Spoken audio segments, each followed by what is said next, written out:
l'objectif qu'on va essayer d'atteindre aujourd'hui, avoir une catégorie avec toutes ces courses pour pouvoir la gérer entièrement sur Cronelec. Ensuite, on enregistrera ce dossier et on dupliquera simplement le dossier pour créer toutes nos autres catégories. En fait, il faut faire le travail une seule fois sur une catégorie.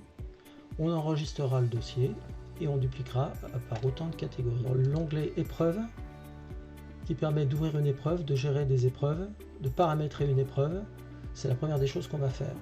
Quand on fait ouvrir une épreuve, on peut soit ouvrir une épreuve, soit créer une nouvelle épreuve. Alors on va créer une nouvelle épreuve pour nous. L'épreuve va s'appeler un open de région. Il a lieu, on choisit la date, on va le mettre aujourd'hui. L'épreuve est maintenant créée ici et on va ouvrir l'épreuve. L'épreuve est ouverte, on va ici open. On a notre épreuve, on n'a aucun patineur, aucun dossier. Par l'onglet paramètres. On peut soit changer les champs, les intitulés des champs, parce qu'on a ici des champs, vous voyez, qui correspondent aux colonnes que vous avez gérées, et donc on peut aller voir ce qui se passe au niveau des champs. Parce que le logiciel par défaut n'a peut-être pas tous les champs qui nous intéressent. Donc on voit l'idée, ça on n'y touche pas, le numéro qui va correspondre au numéro de SAR, le nom, la licence, tout ça, ça m'intéresse. Trimulti, ça ne m'intéresse pas forcément, mais je vais le laisser, il ne me dérange pas. La catégorie, ça m'intéresse. Groupe, pas forcément. Classe non plus. Discipline, pas forcément non plus. Fédération, ça m'intéresse pour les compétitions internationales. Nationalité aussi. Le club. Véhicule, ça ne m'intéresse pas. Et moi, j'ai mis en face, vous voyez, sexe. Je préfère avoir un tri par sexe, homme, femme, plutôt qu'un tri par véhicule. Voilà. Équipe, je vais le conserver. Donc ça, c'est ici, donc c'est les champs par défaut. Et ici, les champs que j'aurais renommés. Alors, comment on fait? On clique dessus et on saisit une sexe qui apparaîtra ici. Alors, on ne va pas toucher à ces fichiers de configuration. C'est les fichiers de configuration par défaut d'élite. On les laisse tels qu'ils sont. Paramétrage de l'épreuve. Ici, on peut définir un mode d'impression pour avoir une impression qui soit sympa en fait. On peut lui définir une image d'en-tête. Si je vais chercher une image d'en-tête, hop. Afficher le titre principal, description du dossier, nom de l'épreuve, date de l'épreuve, tout ça, ça me va. On peut afficher des titres secondaires qui seront le nom de dossier, la course, le numéro de circuit, le type d'impression, et tout ça on peut le changer. Pour l'entête et les pieds de page, on peut aussi décider d'afficher ici un pied de page, mettre l'image en pied de page plutôt que la mettre en image d'entête par exemple. Pour les sponsors, on peut les ajouter là. On peut aussi mettre en pied de page la liste des officiels. Alors moi je pratique assez souvent, je mets le nom du juge arbitre, je mets pas tous les juges, je mets le nom du juge arbitre en règle générale, qui s'affiche en bas de la page. Donc l'image du pied de page. Et puis une fois qu'on a fait notre configuration, on va l'enregistrer, on va lui donner un modèle, bon je vais l'appeler aussi open, voilà. Ce qui veut dire qu'une prochaine fois, quand je vais créer une nouvelle compétition, je pourrai juste venir, quand je viendrai sur la modification des options, j'irai choisir Open et il va me mettre tous les champs tels que je les ai définis. On fait un clic droit, on fait dossier nouveau. Et on va pouvoir créer notre dossier. Alors, le dossier par catégorie, je vais faire senior homme. Dans le paramètre de la course, on peut lui donner le circuit qui sera utilisé, et on va le faire puisque c'est un important dans le chronométrage. Le circuit, ça sera une piste par exemple, la piste, et la distance de la piste, elle sera de 500 mètres. À ce dossier là, la compétition va donc se dérouler sur une piste à d'un autre 500 mètres. Maintenant on va pouvoir créer nos courses. On va créer une nouvelle course qu'on va appeler la série ou le chrono, je vais dire que c'est le chrono. Pour le chrono, il aura lieu le 26, il aura lieu, l'heure approximative, on va dire que ça va commencer à 9 h. Et le chrono, c'est forcément sur le meilleur tour.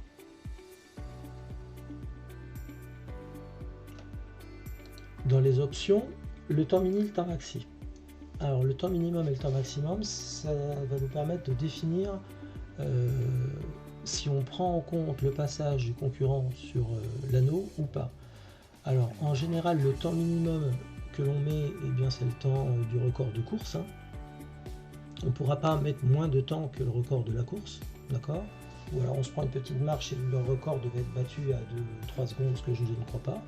Donc mettons que le tour de course il soit de 40 secondes. Et bien on va dire que le temps minimum pour être pris en compte, 45 secondes, c'est le temps minimum qui sera pris en compte. Et pour éviter qu'un patineur ne mette moins de temps qu'il ne faudrait pour faire un tour, par une tricherie, un raccourci ou quoi que ce soit. Donc on définit ce temps minimum par le temps du record de course. Et le temps maximum, on va le laisser ainsi. L'étape de... Alors là, par exemple, je vais décider que dans toutes mes courses, je vais donner une table de points ascendante. Alors, moi je vais mettre ascendant. Ascendant, je sais que c'est le premier 1 point, le deuxième 2 points, le troisième 3 points. Si je veux modifier, puisqu'on est là, on va aller voir comment modifier une table de points. Si je veux la modifier, il faut que j'aille la modifier. Et puis je vais faire ajouter une nouvelle table de points. Donc on voit qu'on repart à 0. Et là je peux dire que le premier, je vais lui affecter 250 points. Le deuxième, il en aura 200. Le troisième en aura 150. Le quatrième en aura 100. Et après tous les autres, je vais leur dire qu'ils y sont à 1 point. Alors comment on définit ça? Là je le fais arbitrairement, mais en règle générale on se réfère à la réglementation qui est en place. Par exemple pour les Coupes de France de marathon roller, on a un protocole, le protocole définit l'étape de points et on définit l'étape de points en fonction. Une fois que ma table de points est définie, je vais enregistrer cette table de points. Il va me demander un nom et puis je vais lui mettre Coupe de France de roller, de façon à ce que la prochaine fois que j'irai chercher la table de points qui m'intéresse, je la trouve ici. J'ai juste à faire ça, je ferme et il aura ici ma table de points que je pourrais définir à chaque course. Donc là, je reviens à ma table de points, j'ai dit ascendante. Ce qui nous intéresse, en fait, c'est de dire que le décodeur démarre à l'heure du PC. Les spécificités, on n'en a pas pour l'instant, donc on ne va pas dedans. Donc en résumé, on a très peu de choses à voir. C'est le cadre général, le type de course, qui est au meilleur tour, parce que c'est du chrono. Dans les options, le temps minimum, la table de points. Et ici, je démarre le décodeur à l'heure du PC. Je fais OK. Et là, ma course est créée. Je fais un clic droit et je fais course, copier la course, et j'aurai mon chrono 2.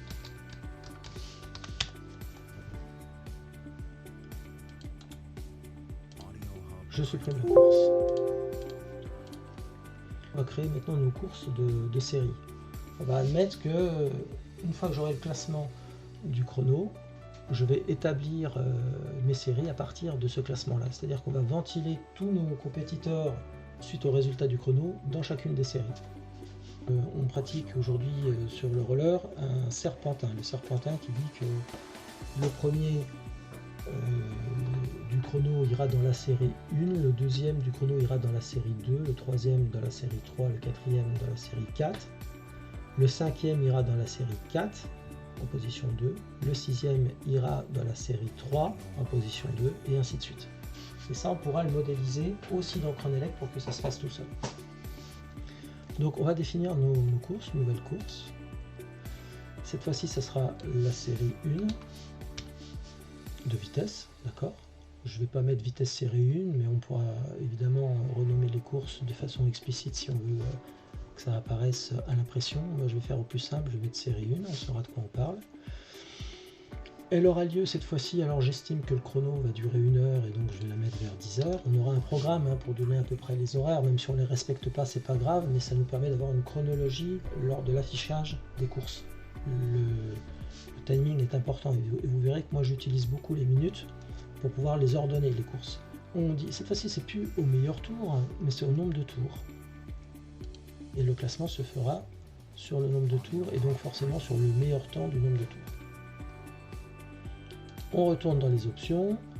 Cette fois-ci, je continue, j'avais dit 45, secondes pour le tour.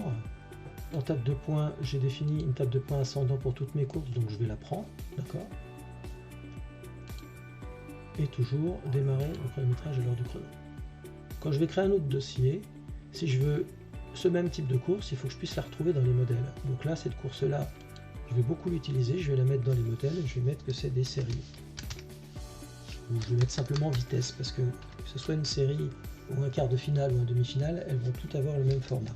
Donc je vais mettre vitesse. D'accord? Et je fais OK. J'ai ma série 1. Je vais maintenant créer une course. Alors soit je fais copier la course, soit je fais une nouvelle course, et cette fois-ci je vais aller chercher série de vitesse, et je fais OK. Et là c'est parti, je vais pouvoir avoir ma nouvelle course. Bon, j'ai oublié de la renommer, donc je vais mettre S2. Je vais pas me faire avoir pour la deuxième, la troisième. Je vais faire course, nouvelle course, S3, et je vais lui dire que c'est une série de vitesse. Donc, vous voyez qu'on réfléchit une fois à un type de course, on l'enregistre. Alors vous voyez que j'ai pas fait attention à l'heure, et là du coup je me trouve avec un ordre inverse. Donc comme je vous disais, toutes les séries je vais les mettre les unes après les autres. Donc ici il aurait fallu que je mette 10h2 par exemple, c'est la série 2. Ici je vais mettre 10h3, c'est la série 3.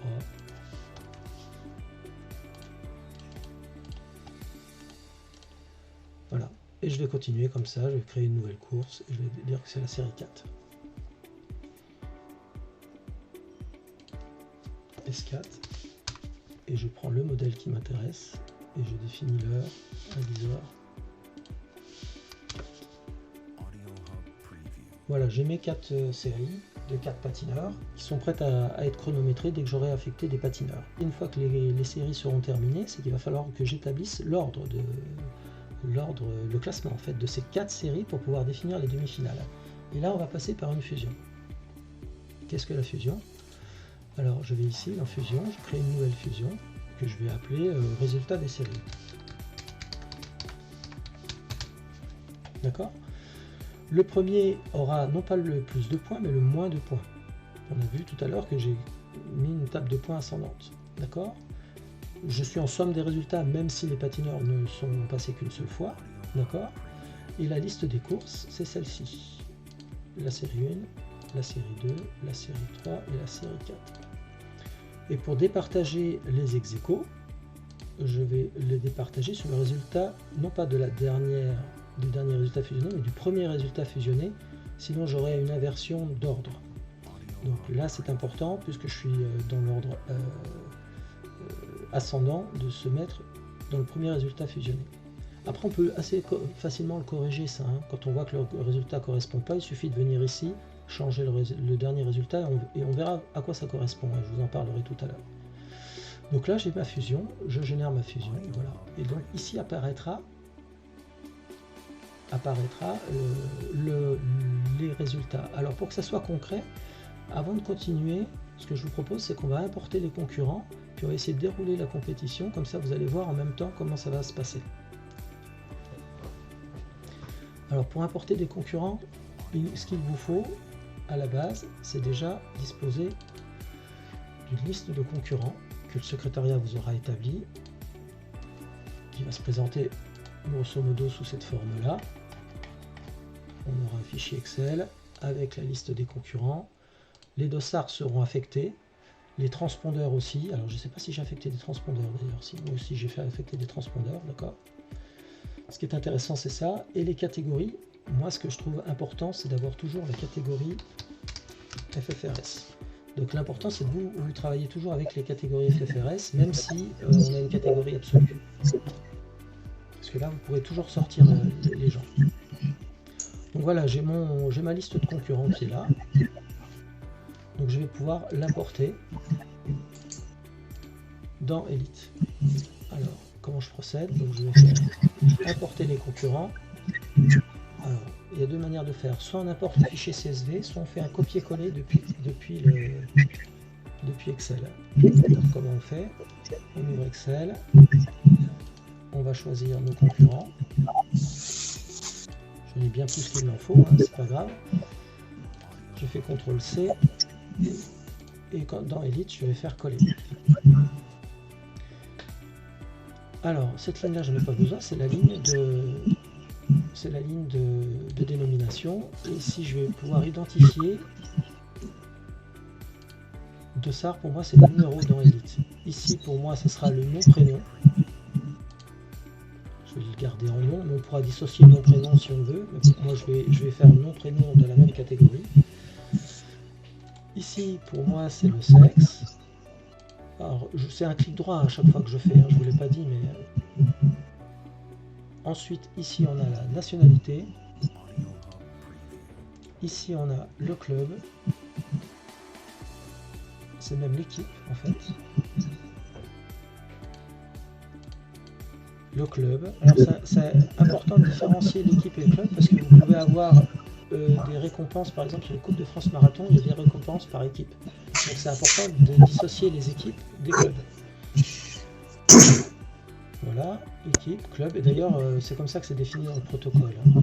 La licence, et je vous rassure une nouvelle fois, cette identification, vous le faites une fois pour un modèle de fichier, et vous l'enregistrez, vous n'aurez plus à le faire. La catégorie FFRS qui est pour la catégorie tout simplement, ici, et le transpondeur. Ensuite, tu enregistres le modèle. Lucien, si tu dis que tu enregistres pour faire d'une seule façon à chaque fois de réimporter. Ok, il va les importer.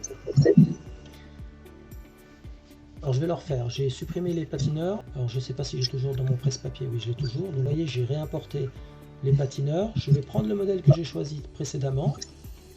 Et là, il m'importe que les patineurs. Ici, je peux aussi ajouter ou supprimer des colonnes. Donc c'est vrai que si je supprime la colonne transpondeur, je ne vois plus les transpondeurs.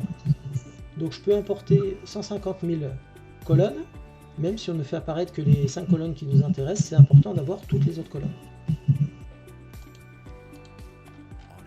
Et là, j'ai tous mes patineurs. Alors, si je fais un tri, ici, je peux faire un tri par catégorie. Je vais considérer qu'on a pris les SEH. Et on va enfin dérouler la compétition pour que vous puissiez comprendre. Les SEH. Voilà. Je vais prendre ceux-là. Je fais un CTRL-C. Et je vais me les mettre dans chrono. CTRL-V. Donc, comment on fait pour faire le chronométrage? On va aller dans chrono. Ici, on voit bien apparaître dans l'ordre que j'ai défini grâce au temps qu'on a mis ici, l'ordre chronologique des courses qui vont se dérouler. Je prends ma première, je fais chrono. Donc ici on va dérouler notre compétition, on a juste à faire le drapeau et on va laisser passer les patineurs et les patineurs sont partis. Le chrono, on a dit que c'était une course au meilleur temps, il peut passer 50 fois sur la piste. C'est seulement le meilleur tour qui sera... Et on annonce les patineurs les uns derrière les autres, ils vont passer, et petit à petit vous allez voir le classement s'afficher, et chaque fois qu'il y aura les patineurs vont se ranger en fait automatiquement par le temps. Et au dernier patineur, on peut arrêter la course par le stop, et notre classement sera établi ici. Comme on a mis une table de points, vous voyez que les points sont directement attribués. Le drapeau à damier, on l'utilise sur les courses de série ou les courses de fond quand on sait que c'est le dernier tour. Donc on utilise le drapeau à damier et la course s'arrêtera sur le dernier tour du patineur. Ensuite, afficher les colonnes et là tu choisis tes colonnes en fonction de la course. Tu vois, je peux même afficher le deuxième meilleur tour si je veux. En région, encore une fois, où on n'a pas les équipements photo finish et tout ça, où on n'a que les équipements élite, on précise avant la course qu'on gère à la puce. Là, je reviens à ma gestion des courses. On voit ici qu'on a arrêté la course de chrono et on a ici nos patineurs qui sont classés sur le nombre de points et forcément qui correspond au meilleur tour. Comment je vais faire pour répartir maintenant, je vous disais, mes patineurs dans les séries? Alors soit je décide de faire avec le Serpentin et on peut le faire, et à ce moment là on va faire ici fusion, nouvelle fusion, et je vais mettre que c'est le résultat de chrono.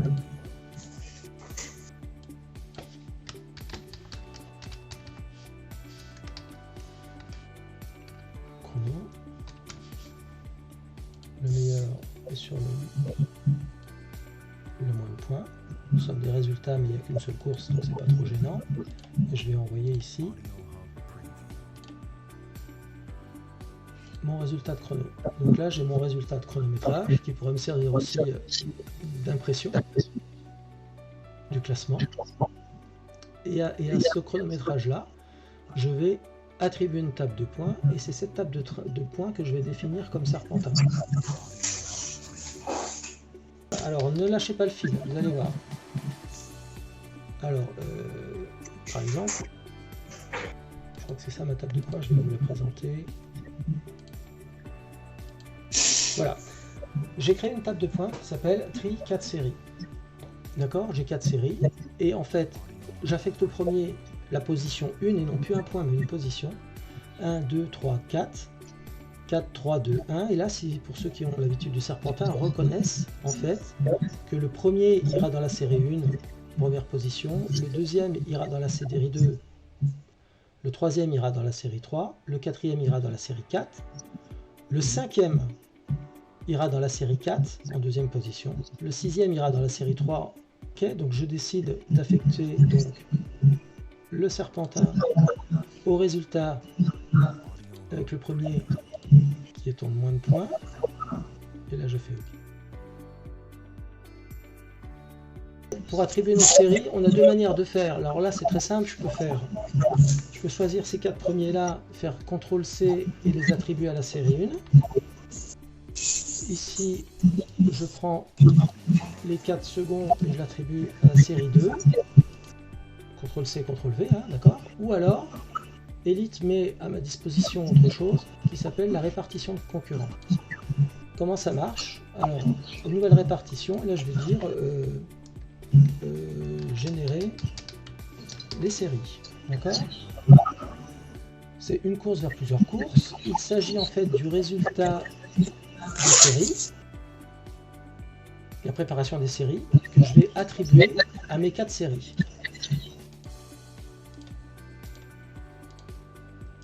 Vous me suivez jusque là? On copie à partir sur la répartition.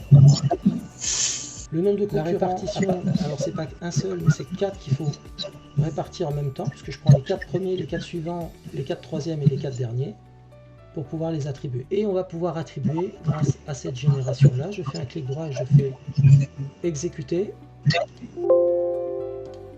Et là, je vais trouver mes répartitions de mes séries. D'accord? Donc, comment je procède pour le chronométrage de série?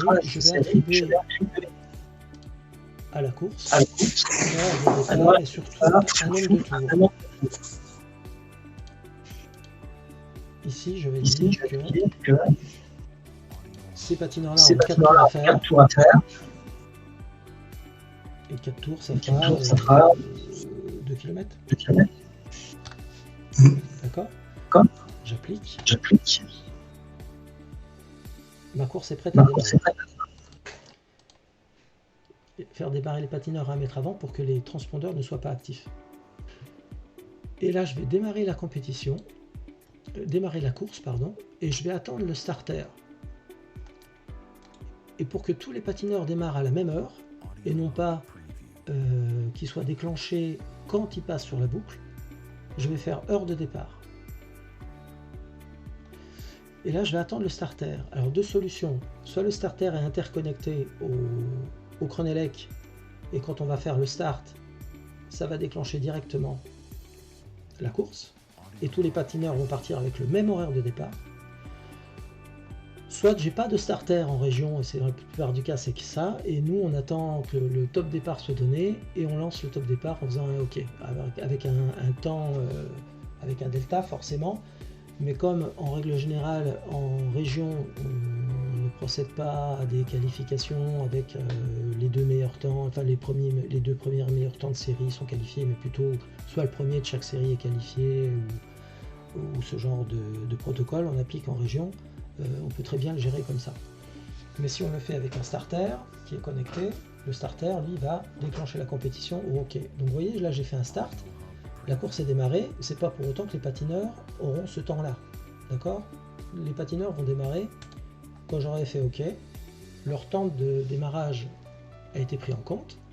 Et au stop de la course, c'est-à-dire que comme j'ai défini 4 tours, j'ai pas besoin de faire le damier au dernier tour pour que ça s'arrête. Mais comme j'ai déjà défini 4 tours, au 4e passage sur la piste, vous allez voir apparaître la fin de course sur chacun des patineurs. Ça va s'arrêter automatiquement. Une fois qu'ils sont passés et puis que c'est terminé pour eux, je peux arrêter la course. Alors, je vais revenir à cette course-là, puisque je ne vois pas apparaître la table de points. Elle était pourtant ascendante. C'est peut-être parce que je ne l'ai pas affiché tout simplement.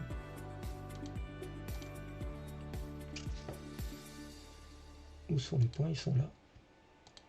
Voilà, je ne l'avais pas affiché, donc j'avais pas la table de points. Et là, on voit que les patineurs ont 1, 2, 3, 4.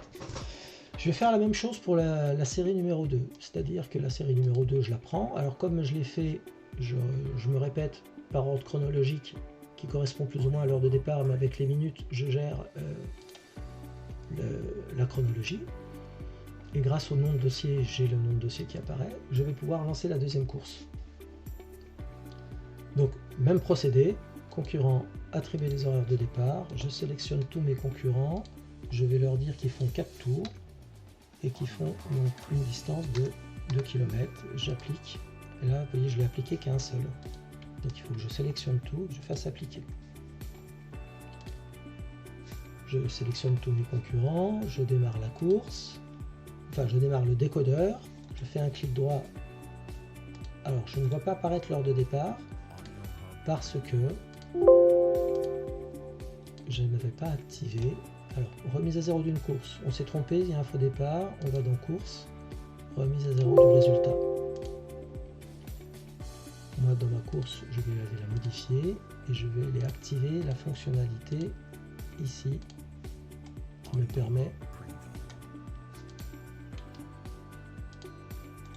d'afficher l'heure de départ. Vous voyez?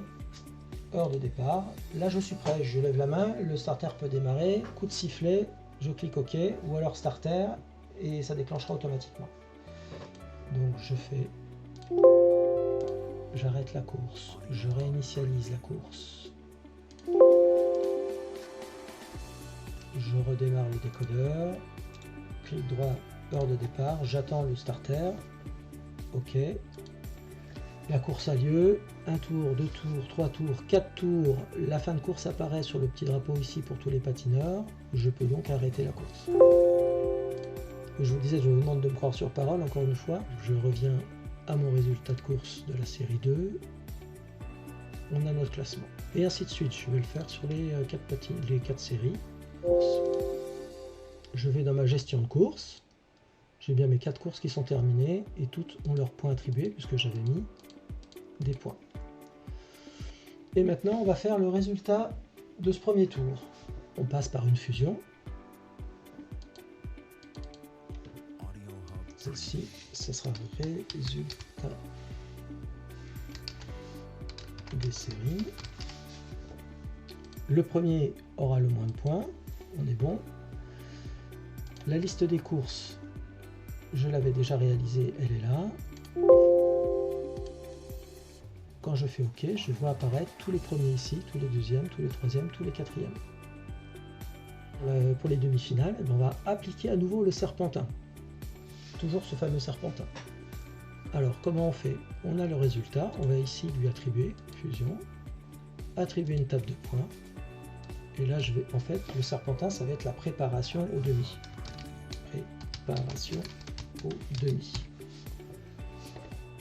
Le premier aura le moins de points, on applique la table de points au résultat en fait. La table de points qu'on veut appliquer, c'est le fameux serpentin, c'est sur 4 séries. On fait OK. Et là, j'ai la préparation au demi qui apparaît ici. La première demi-finale, la deuxième demi-finale qui est établie. Et là, tu peux modéliser n'importe quel protocole grâce à la table de points en fait.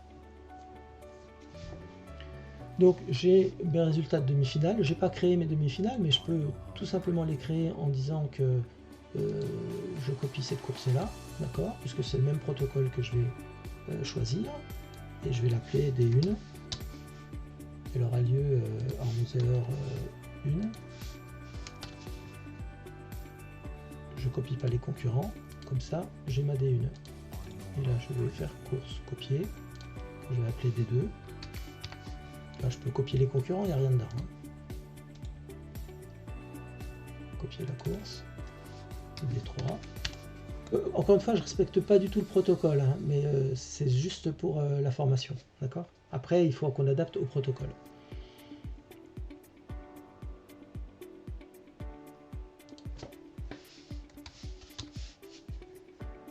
Et on va pouvoir de nouveau générer. Alors, encore une fois, soit je fais un copier-coller des 4, et je le fais 4 fois, soit je crée une répartition.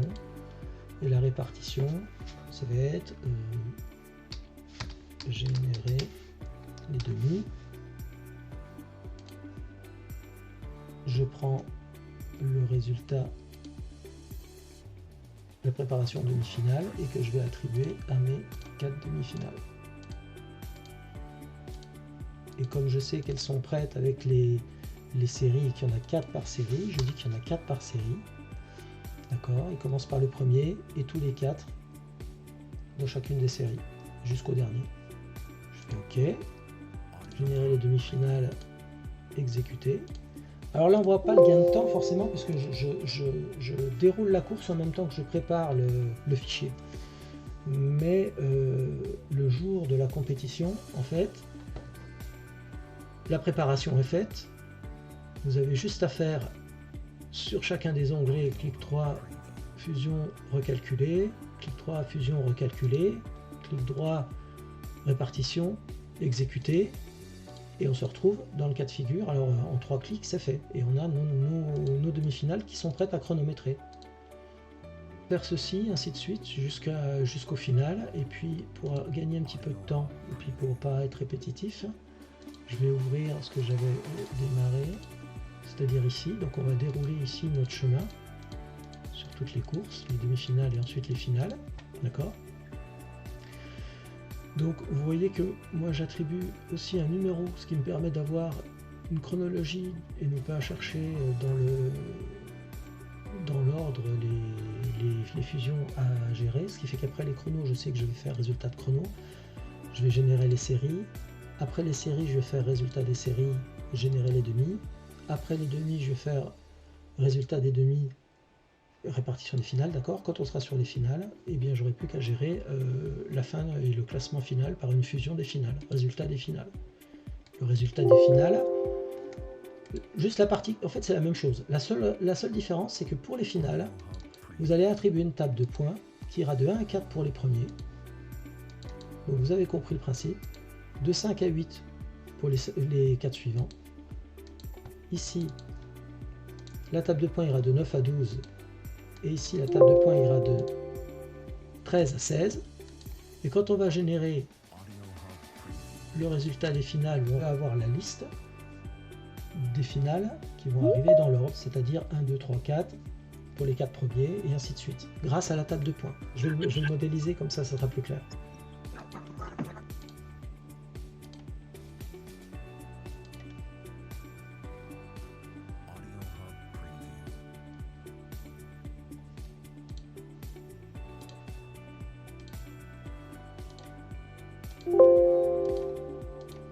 Donc c'est ça que tu me disais, si tu n'as pas le temps de dérouler les courses, tu as juste à faire stop, il attribue la table de points et tu as un classement.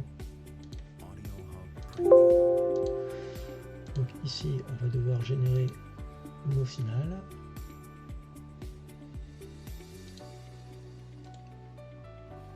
Alors je vais chanter, hein, je vais dire que je vais créer les finales là.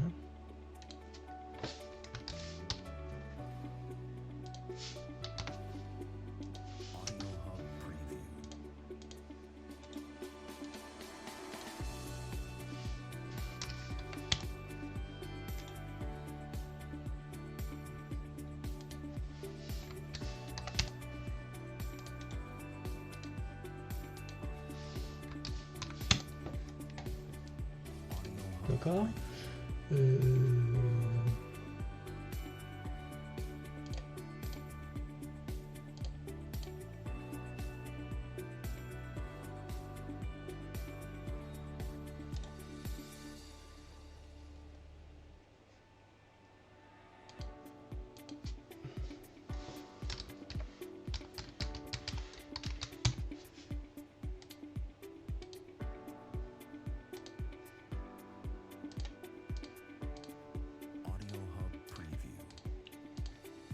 Je refais exactement le même schéma, hein, vous pouvez remarquer. Hein. Donc j'ai mis résultat des demi.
Donc la seule différence que je disais, donc comme c'est une finale, on va attribuer sur la première finale les points de 1 à 4. Sur la deuxième finale, les points de 4, de 5 à 8, pardon. La troisième finale, les points de 9 à 12. Et la quatrième, les points ou des positions hein, de 13 à 16. Ok, donc j'ai mes finalistes. Je vais dérouler les courses. Alors, j'ai donc mes finales qui sont terminées. Je veux faire mon classement général des vitesses. Donc je fais une fusion, nouveau. La liste des courses, c'est F1. Ça, c'est pour m'éviter 4 impressions. Je n'aurai qu'une seule impression, on est d'accord ?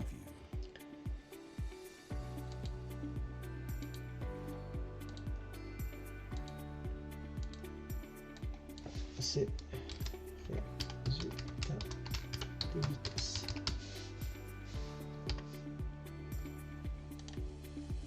Résultat des vitesses. Il est là. Et là, je vois bien qu'en fait, j'ai mes 4 manches. Manche 1, manche 2, manche 3, manche 4. Les 4 premiers, ben, c'est les 4 premiers qui ont terminé finaliste. Hein. La finale suivante, elle arrive bien en second. La finale suivante, elle arrive bien ici. Elle s'est déroulée là, la quatrième finale s'est déroulée ici, et j'ai mon classement. Et en fait, si je réalise ça, ben, j'aurai juste une impression à faire. Modifier le dossier, d'accord. Ton dossier, il est prêt là, d'accord. Il est nickel, et il va correspondre à toutes tes catégories. Donc tu vas l'enregistrer, tu vas l'appeler de manière explicite, enfin je sais pas ce qu'on peut dire, c'est l'open. Et puis tu peux mettre peut-être que tu as préparé un dossier pour 16 patineurs, pour 24, pour 36.